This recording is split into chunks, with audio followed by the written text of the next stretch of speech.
ರಾಮಾಚಾರ್ ಹೇಳಿದ ವಿಷಯನ ಕೇಳಿ ಶಿವರಾಜ್ಗೆ ಸ್ವಲ್ಪ ಗಾಬರಿ ಆಗುತ್ತೆ. ಅವನು ಕುಂತ ಜಾಗದಲ್ಲೇ ಕುಂತು ಬಿಡ್ತಾನೆ. ಶಿವರಾಜ್ ಬೇಸರದಿಂದ ರೋಡಿನಲ್ಲಿ ನಡೆದುಕೊಂಡು ಹೋಗುತ್ತಾ ಇರ್ತಾನೆ. ಎದುರುಗಡೆಯೇ ಒಂದು ಹುಡುಗಿ ಬರುತ್ತಿರ್ತಾಳೆ. ಅವಳ ಹೆಸರು ಚಂದ್ರಿಕಾ. ನಂತರ ಬ್ರಿಟಿಷರು ಬಂದೂಕು ಹಿಡಿದು ಫೈರ್ ಮಾಡಿಕೊಂಡು ಬರ್ತಿರ್ತಾರೆ. ಇಬ್ಬರು ಅಲ್ಲೇ ಪಕ್ಕದಲ್ಲಿ ಇದ್ದ ಗುಹೆಯೊಳಗೆ ಗಾಬರಿಯಾಗಿ ಹೋಗ್ತಾರೆ. ಆ ಹುಡುಗಿಗೆ ನಾನು ಎಲ್ಲಿಂದ ಬಂದಿದ್ದೇನೆ, ನಾನು ಯಾರು ಎಂಬುದನ್ನು ಎಲ್ಲವನ್ನ ಶಿವರಾಜ್ ಹೇಳಿಕೊಳ್ತಾನೆ. ಹೊರಗೆ ಬ್ರಿಟಿಷ್ ಸೈನಿಕರು ತೀವ್ರ ಶೋಧ ಕಾರ್ಯಾಚರಣೆಯನ್ನು ನಡೆಸ್ತಿರ್ತಾರೆ. ಚಂದ್ರಿಕೆ ಕುಳಿತಲ್ಲಿಯೇ ಕೇಳ್ತಾಳೆ, ನೀನು ಹಿಂತಿರುಗಿ ಇಲ್ಲಿಂದ ಹೋಗೋದೇ ಉತ್ತಮ. ಇಲ್ಲಿಂದ ಹೋಗಿ ಎಲ್ಲವನ್ನ ನೀನು ಮರೆತು ಬಿಡು ಎಂದು ಹೇಳ್ತಾಳೆ. ನಾನು ಹಿಂದಿರುಗಬೇಕು ಚಂದ್ರಿಕೆ, ಆದರೆ ನಿನ್ನನ್ನು ಈ ಥರ ಬಿಟ್ಟು ಹೋಗೋಕ್ಕೆ ನನ್ನಿಂದ ಸಾಧ್ಯ ಇಲ್ಲ ಎಂದು ಚಂದ್ರಿಕೆಗೆ ಶಿವರಾಜ್ ಹೇಳ್ತಾನೆ. ಅವನ ಕಣ್ಣುಗಳಲ್ಲಿ ನಿಜವಾದ ಭಯ ಇರುತ್ತದೆ.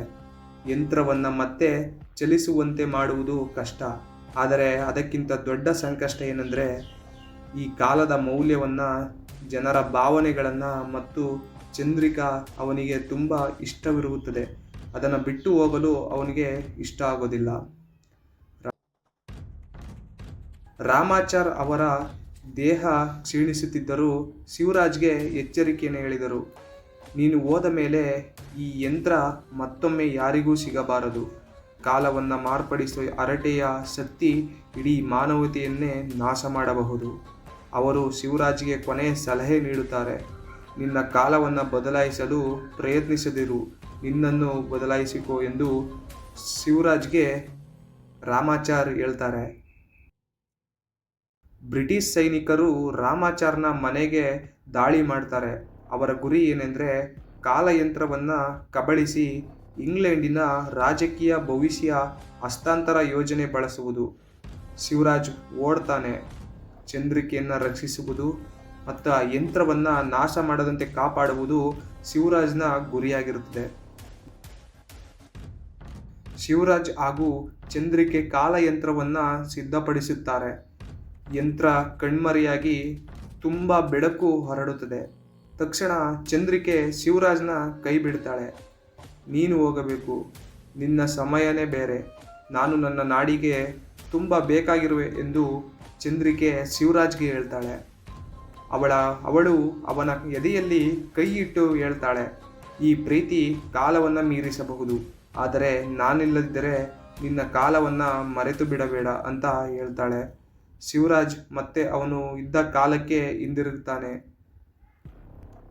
2025 ಬೆಂಗಳೂರಿನ ತನ್ನ ರೂಮಿನಲ್ಲಿ ಹೊಟ್ಟೆಪಾಟಲಿನಿಂದ ಎದ್ದಂತೆ ಎದ್ದು ನಿಲ್ತಾನೆ. ಸುತ್ತಲೂ ಎಲ್ಲವೂ ಈಗಿನ ಕಾಲ, ಆದರೆ ಕೈಯಲ್ಲಿ ಚಂದ್ರಿಕೆಗೆ ಕೊಟ್ಟ ಆ ಲೋಹದ ಉಂಗುರ ಅದನ್ನೆಲ್ಲ ಕನಸಂತೆ ಅನಿಸಿಕೊಂಡಿರುತ್ತದೆ. ಆದರೆ ಟೇಬಲ್ ಮೇಲೆ ಒಂದು ಪುಸ್ತಕ, ಅದರ ಹೆಸರು ಕಾಲಚಕ್ರ. ಚಂದ್ರಿಕೆ ದೇವಿಯ ಜೀವನ ಚರಿತ್ರೆ 1820ರಿಂದ 1895 ಅಂತ ಅದರಲ್ಲಿ ಬರೆದಿರುತ್ತೆ. ಆ ಪುಸ್ತಕದ ಮೇಲೆ ಈ ನಾಡಿಗೆ ನಿಂತು ಕೂಗಿದವಳು, ಒಂದಷ್ಟು ಕಾಲದಿಂದ ಬಂದಿದ್ದವನ ಪ್ರೀತಿಗೆ ಪ್ರೇರಿತಳಾಗಿದ್ದವಳು ಎಂದು ಇರುತ್ತೆ. ಹೆಚ್ಚು ಮುಂದಿಲ್ಲವಾದರೂ ಈಗಿನಿಂದ ಕಥೆಯ ಅನಂತರ ಅಧ್ಯಾಯವನ್ನು ರೂಪಿಸೋಣ. ಕಾಲಚಕ್ರ ಮುಕ್ತಾಯವಾದಂತೆ ಕಂಡರೂ ಪ್ರತಿಯೊಂದು ಅಂತ್ಯವೂ ಹೊಸ ಪ್ರಾರಂಭವನ್ನು ಒದಗಿಸುತ್ತದೆ. ಶಿವರಾಜ್ ತನ್ನ ಹಳೆಯ ಜೀವನಕ್ಕೆ ಹಿಂದಿರುಗಿದರೂ ಅವನು ಮೌನವೊಂದರಲ್ಲಿ ಜೀವನವನ್ನು ಸಾಧಿಸ್ತಾನೆ. ಅವನ ಸ್ನೇಹಿತರು, ಅವನ ಜೊತೆಗಿದ್ದವರು ಅವನಲ್ಲಿನ ಬದಲಾವಣೆಗಳನ್ನು ಗಮನಿಸುತ್ತಿದ್ದರು. ಜ್ಞಾನದ ತೀಕ್ಷ್ಣತೆ, ಶಬ್ದ ಮಿತಿ ಮಾಡಿದ ಬಳಕೆ ಮತ್ತು ನಿರಂತರ ಪುಸ್ತಕಗಳನ್ನು ಓದುತ್ತಿದ್ದನು.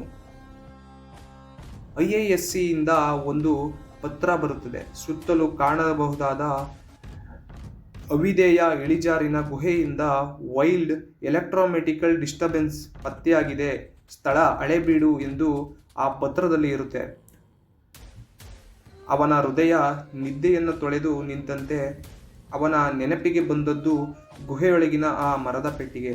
ಅದು ಇನ್ನೂ ಅಲ್ಲಿ ಇರುತ್ತದೆಯೋ ಅಥವಾ ಯಾರೋ ಅದನ್ನು ಮತ್ತೊಮ್ಮೆ ಆಕ್ಟಿವ್ ಮಾಡಿದರೇನೋ ಎಂದು ಅವನಿಗೆ ತಿಳಿಯುತ್ತದೆ.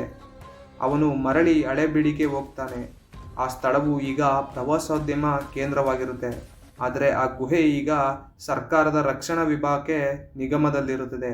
ಅಲ್ಲಿ ಭೇಟಿಯಾದವರೇ ಡಾಕ್ಟರ್ ಮಾಧವಿ ಶೆಟ್ಟಿ. ಅವಳು ಸೇಮ್ ನೋಡಲಿಕ್ಕೆ ಚಂದ್ರಿಕೆಯಂತೆ ಕಾಣುವ ಹುಡುಗಿಯಾಗಿರ್ತಾಳೆ.